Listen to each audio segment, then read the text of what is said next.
Today's lesson is Breaking the Mold, How to Overcome Conformity Bias. Hi, everybody. I'm Roger. Hello, I'm Kiki. And today we're talking about something called conformity bias. Okay, we should probably explain what this is. Conformity is when you conform or you basically behave like everybody else. A person who does that is called a conformist. So you might say somebody is not particularly unique as an individual. They're just a conformist. They just do like everybody else does. And we all have this bias. We often act like the people who are around us instead of being the great individual that we could be. And right here in the title, we see breaking the mold. So when we break the mold, we really want to break out of a certain type of structure. A mold is something you make, for example, make jelly with or make cakes with. And it's the shape that you want something to be. So when you break the mold, you're really trying to break out of this shape or structure to be who you want to be. Yeah, sometimes it's good to conform to the group, and sometimes it's best to shine as an individual. And we'll talk about that in our lesson today. So let's get to it. Let's listen to the first part, and we'll come right back.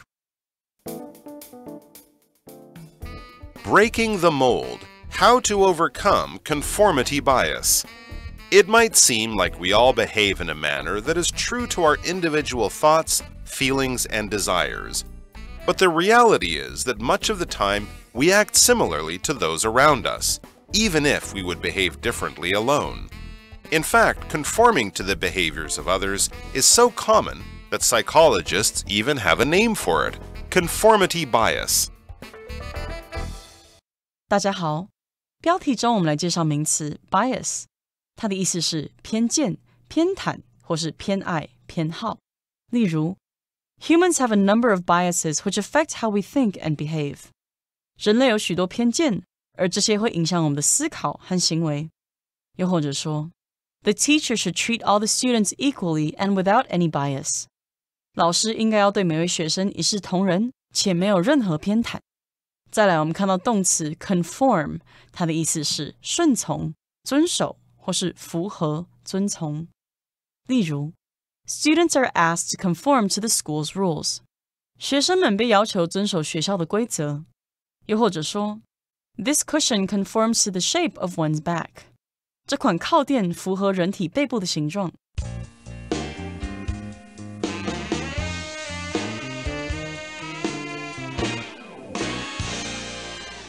So again, we're breaking the mold here. Remember, a mold is a container in which you pour some kind of other liquid into, and then later it cools and takes the shape of the mold. But we're breaking the mold in today's lesson.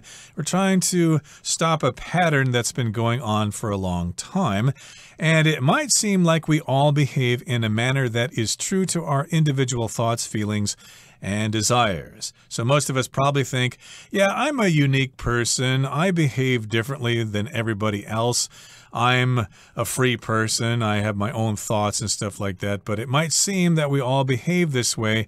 And if you're true to something, that means you don't lie to yourself. You actually are honest. But the reality is that much of the time, we act similarly to those around us, even if we would behave differently alone. So the fact is, the reality, in real life, a lot of the times we are trying to act or behave a certain way that we think is proper. So your friends, maybe they're doing a certain thing and you think, oh, I should be like them because that's what everybody is doing. So naturally, that is what a lot of people do. They just act like those around them. But in fact, conforming to the behaviors of others is so common that psychologists even have a name for it: conformity bias. So again, in this sentence, we've got the verb to conform. As I explained earlier, it just means to act like everybody else around you, to conform to not stick out too much, to not cause trouble. Of course, big companies like people to conform, so they're easier to control. And they don't come up with their own ideas and cause trouble and things like that. So sometimes people like people to conform.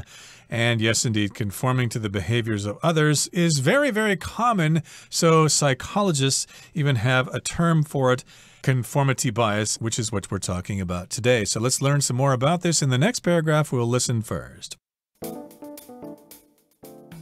In certain situations, conformity bias can actually have a positive effect.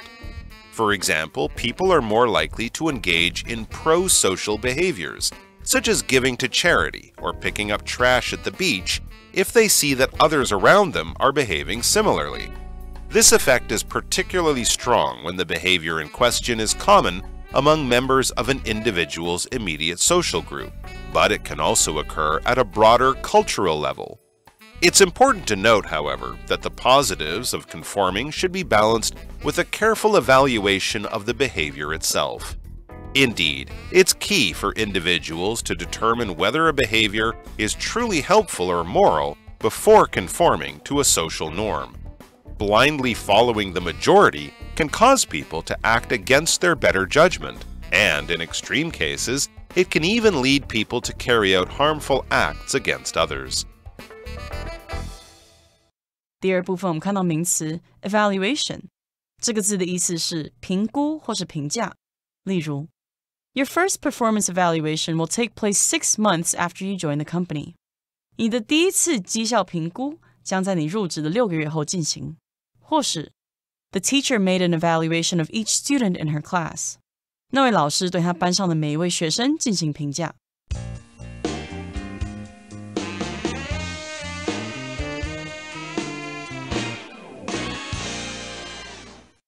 Okay, the second part of our lesson begins by saying, in certain situations, conformity bias can actually have a positive effect. So the first paragraph sort of implies that conformity bias might be a bad thing. We need to be individuals. We can't always act like the people around us. But in certain situations, it's actually positive. It's actually useful for all of us. For example, people are more likely to engage in pro-social behaviors, such as giving to charity or picking up trash at the beach, if they see that others around them are behaving similarly. So, in certain situations, people are more likely to engage in, or people are more likely to participate or do something in pro-social behaviors, such as giving to charity or picking up trash at the beach. So people, when they see others around them, they're doing good things. Pro-social behaviors are good things that they're doing for their community or doing for society. If they see others doing that, they're more likely to follow in their footsteps. Right, so if you see other people giving money to a charity, like an organization that helps poor people or something like that, then you might do that too. And if you see other people picking up trash at the beach, you might do that too. And that, of course, is a good thing. It keeps the beach clean and it helps out poor people.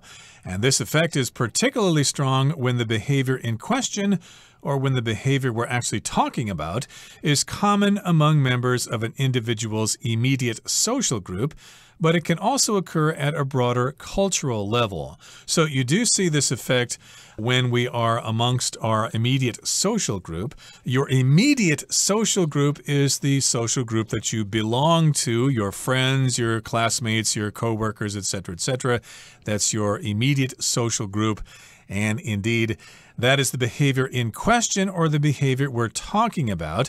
But also this can happen in society at large. It can occur or happen at a broader cultural level. It can move beyond just your immediate social group. It can be for all of society as well, even with people you don't know. For example, in recent years, vegetarianism and veganism have been around for a very long time. However, in recent years, we see lots of different social issues that would affect individuals to decide how they want to eat. So now we see a lot of people have started to shift their diet to a vegan or vegetarian diet. And a lot of times it's because they see others around them starting to do the same thing and then realize, oh, it's actually not that hard. Yeah, it's not just the people in your individual social group, but it involves society at large, or people all over a society.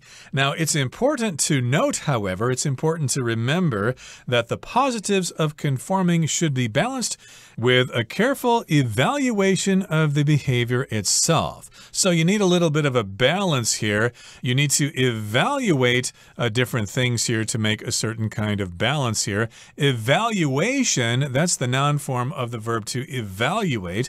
And that's when you look at something and you study what the good things are, what the bad things are, and you come to some sort of conclusion. So you need to have this careful evaluation of the behavior itself, basically to decide whether it's a good thing or a bad thing. For example, when you start a new job at a new company, usually they'll take a look at your 3 months evaluation to decide if you're fit for their company and whether or not you should continue to work there. Yep, you might have a job evaluation. They'll decide whether you're doing a good job or not. And indeed, it's key for individuals, it's important for individuals to determine whether a behavior is truly helpful or moral before conforming to a social norm. So you need to kind of step back and evaluate your behavior in this group to determine or to conclude whether that behavior is actually helpful or moral.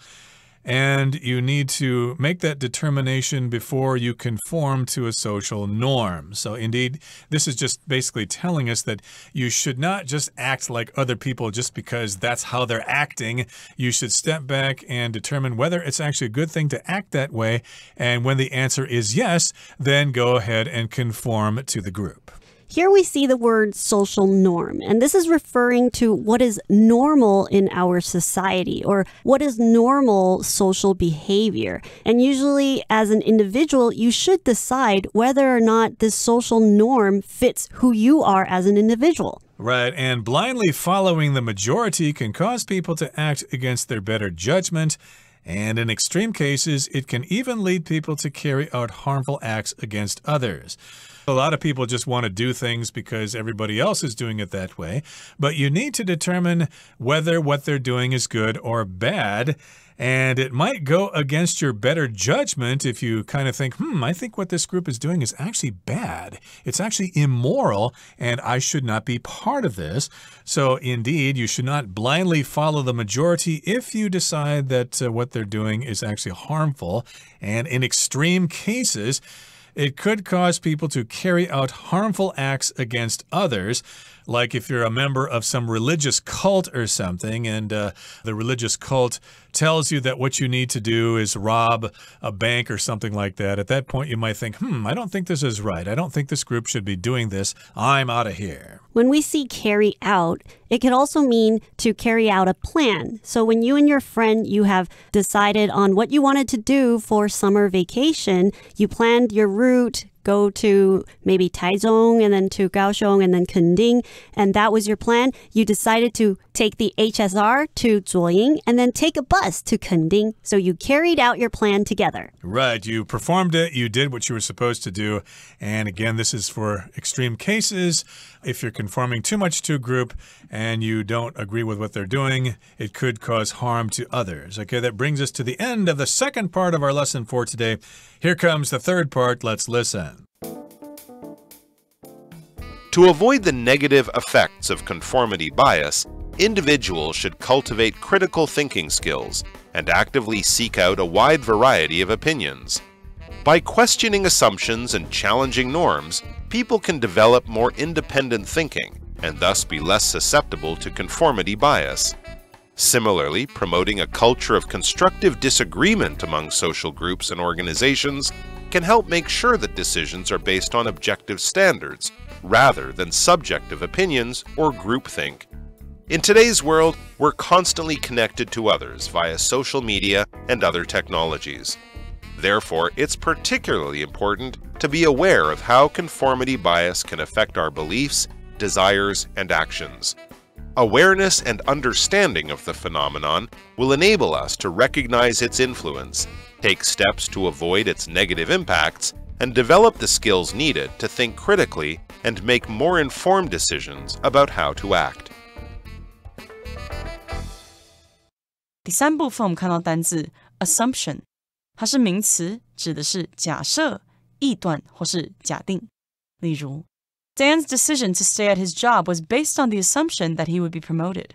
Dan 决定留在这份工作的原因是他假设他将会得到升职。或是 The manager's assumptions towards new employees completely depended on her first impression of them. 那位经理对新进员工的臆测完全取决于他对他们的第一印象。再来我们看到形容词 objective， 指的是客观的、基于事实的或是没有个人偏见的。举例来说This report is not objective enough since the writer has added his own opinion. 这篇报道并不够客观，因为笔者有加入了他自己的观点。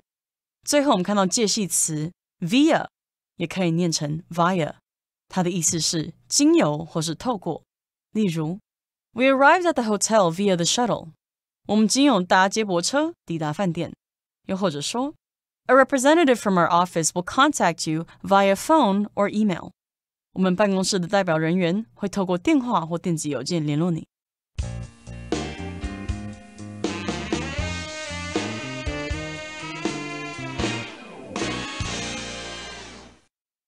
Okay, so again, we're talking about conformity bias. Sometimes it's good, sometimes it's bad. And to avoid the negative effects of conformity bias, individuals should cultivate critical thinking skills and actively seek out a wide variety of opinions. So, yes, indeed, you want to avoid the negative effects of conformity bias. Of course, it can be bad.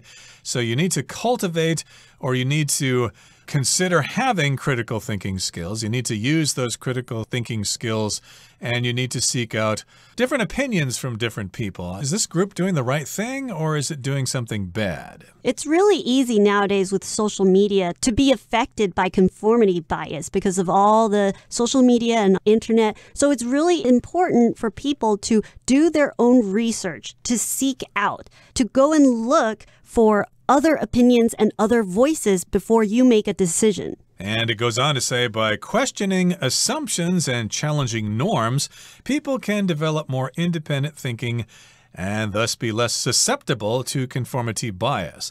An assumption is a conclusion that you make without really looking into it, without really investigating. Like a lot of people make an assumption about me because I'm American, that I like hamburgers. Well, I do, but not really that much. And that's an assumption people might make. And of course, you need to question assumptions and you need to challenge those normals. And then you can have independent thinking skills and you won't be so susceptible to conformity bias. If you're susceptible, that means it can happen to you pretty easily. You're likely or liable to be influenced by something, and you need to watch out to make sure you're not being controlled as part of the group. Similarly, promoting a culture of constructive disagreement among social groups and organizations can help make sure that decisions are based on objective standards rather than subjective opinions or groupthink. So when we try to promote constructive disagreement, it means being constructive is to have healthy and helpful, useful discussions amongst different groups or amongst different opinions. So when we have constructive disagreement, we can learn more about both sides of the subject or the issue at hand. Right. Constructive means to be basically useful and not too emotional and things like that. And if you're objective, that means you're not subjective. You're looking at the overall situation, considering all sides, and you're not just considering your own opinions. And yes, indeed, you don't want to be subjective and you don't want to be a victim of groupthink, which is when people all think alike just because that's what they want to do. Now, in today's world, we're constantly connected to others via social media and other technologies. Via here just means by or through social media. Some people say via. That's correct. I say via myself. And yes, indeed, we're always connected to other people because of social media and because of other technologies, I suppose, because of telephones or walkie-talkies or whatever. We're just constantly connected to other people. So, of course, we often become victim to groupthink and we often think like other people just because that's what they're doing. Another way to use via or via is to talk about directions. For example, We drove to Kaohsiung via Taichung. Yep, we went through Taichung on the way to Kaohsiung. We went to Kaohsiung via Tainan. And yes, indeed, we connect to others via social media and other technologies. Therefore, it's particularly important to be aware of how conformity bias can affect our beliefs, desires, and actions. So yes, we are connected to other people, so we need to step back and be aware of how conformity bias can affect us, how they can affect what we believe in, what we want to do, and what we're actually going to do. And it goes on to say, awareness and understanding of the phenomenon will enable us to recognize its influence, take steps to avoid its negative impacts, and develop the skills needed to think critically and make more informed decisions about how to act. So yes, we need to have an awareness of this situation. We need to know what's going on. Are we being influenced too much by the group, for example? And we also need to understand the phenomenon of social confirmation. And of course, when we do that, we'll be able to recognize whether it's good or bad, and we can take steps. We can do things to avoid the negative impacts regarding conformity bias. So an example for take steps to is when you want to change something. For example, you want to eat healthier. You will take steps to make sure that you buy healthier options at the supermarket. You are actively trying to change the way you do something so you can change. Yep, or you're fed up with your life, you hate your job, you don't like your friends, so you want to take steps to improve your life. Maybe you're going to take classes at night, so eventually you can get a better job at a better company.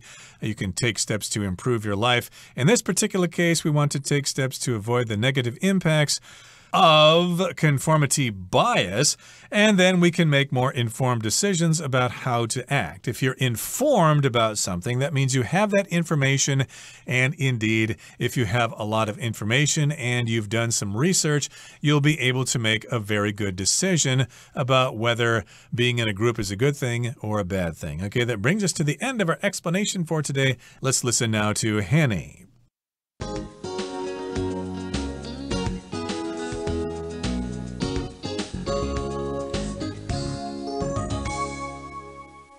各位同学大家好，我是 Hanny， 今天要来练习篇章结构的题型。那这次的文章是关于 conformity bias 从众偏误，题目有4个空格，可是我们有5个选项哦。那就先来看看这5个句子。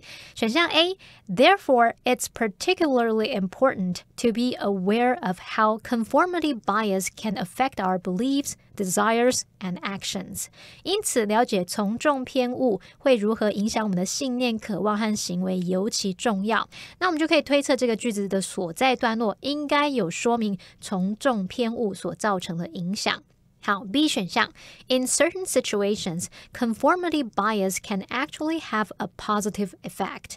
在某些情况下，从众偏误实际上可以产生正面的影响。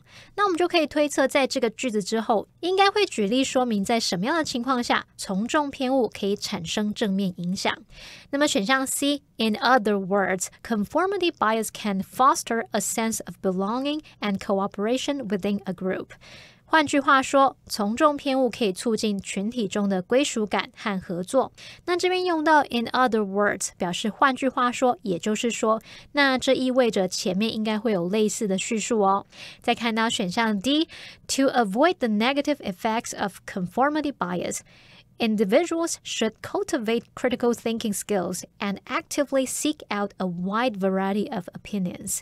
为了避免从众偏误的负面影响，个人应该培养批判性思考的能力，并积极寻求各种意见。那我们可以推测，在这之前应该就有提到从众偏误的负面影响，然后再用这个句子去引出如何避免受到负面影响。看到选项 E Indeed, it's key for individuals to determine whether a behavior is truly helpful or moral before conforming to a social norm. 实际上，个人在遵循社会规范前，确定某个行为是否真的有益或符合道德是很重要的。那这句话是在说明，遵循社会规范、跟随大众之前，我们要先评估该行为是否有益或是符合道德。好，那么现在看完5个选项要表达的意思，我们来做题目吧。首先看到第一个空格是位于第二段第一句，这有可能是该段落的主题句。那么课文第一段是提到说，顺从其他人的行为非常普遍，以至于心理学家甚至给它取一个名字叫 conformity bias 从众偏误。那接着在第二段空格的后方则有举例说明说，如果看到身边的人参与支持社会的行为，人们也比较容易跟着做，像是捐款啊、净滩等等。那我们就可以推断这段内容是在描述正面的影响，因此答案选 B。 他说在某些情况下，从众偏误实际上可以产生正面的影响。好，那我们补充一下选项 C， 他说换句话说啊，从众偏误可以促进群体中的归属感与合作。虽然他也有说明从众偏误的好处，可是就卡在 in other words， 他前面并没有提到其他好处，所以这边就不适合用 in other words 去连接咯。好，再我们看到第二个空格是出现在第三段的中间，那空格前面有提到说，然而重要的是要注意从众的正面影响应该与对行为本身进行仔细评估来相平衡。那么空格后面又指出，盲目跟从大多数人可能会让人做出明知不对的事情，而在极端情况下甚至会使人做出伤害别人的行为。我们从上下文可以得知，空格应该与在跟随大众之前进行行为评估是有关的。那最适合的选项就是一，他就有提到说，在遵循社会规范前，确定某个行为是否真的有益，是否符合道德，这是很重要的。好，再来第三个空格呢，是位于第四段的第一句，有可能是这个段落的主题句。好，那他的前一段是提到说，尽管从众偏误有正面影响，但不该盲目跟随。然后这个空格的后方则提到，透过质疑假设和挑战规范，人们可以发展出更独立的思维，因此较不容易受到从众偏误的影响。那我们就可以推断说，空格应该是跟如何避免从众偏误的负面影响有关。我们的选项 D， 他说，为了避免从众偏误的负面影响，个人应该培养批判性思考能力，并积极寻求各种意见。这边的句子里面也有关键字 negative effects 负面影响，还有 critical thinking skills 批判性思考能力，所以我们选这个是正确答案。再看到第四个空格是出现在最后一段，那这个段落呢应该会做出结论嘛。那空格前一句有提到说，人们透过社群媒体和其他科技与他人联系，然后空格后面则说明对这种现象的察觉和理解，使我们能够认识到它的影响，采取措施避免它的负面影响等等。我们从前后文来看，最适合的选项会是 A， 他说了解从众偏误会如何影响我们的信念、渴望和行为尤其重要。那这个选项就说明了了解从众偏误影响的重要性，在这边就会跟前后文呼应，所以是正确答案。好，那么以上是今天的讲解，我们回顾今天的单字吧。Bias. Omar's bias towards certain foods made it difficult for him to try new dishes. Conform. As a teenager, Jackie struggled to conform to the expectations of her parents. Evaluation. The new employees' performance evaluations were handled by their supervisor. Assumption. Jenna's assumption that she could turn her essay in late turned out to be wrong. Constructive. The teacher's constructive criticisms helped the students improve their writing skills. Objective. It's important for news programs to remain fair and objective in their reporting. Via. Brian sent Erica the document via email.